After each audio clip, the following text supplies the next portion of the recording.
everyone. This is your Money Monday video.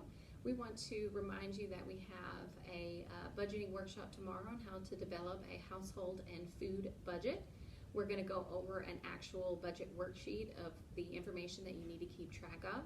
We're also going to give you information about how much typical amount of money your family of 1, 2, 3, or 4, depending on the size of it, should be spending on food each month. What's kind of a frugal budget and what's a normal budget to keep track of.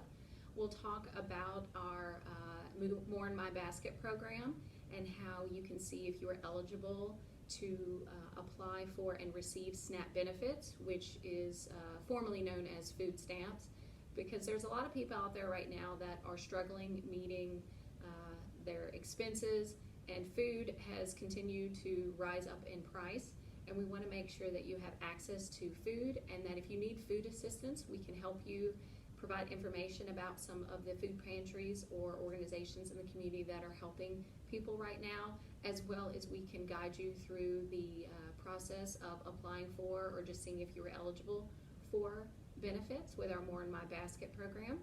You can check out some of the recipes or blog posts from their website at morefood.org, and you can always tune into our Zoom workshop tomorrow on developing a food and household budget.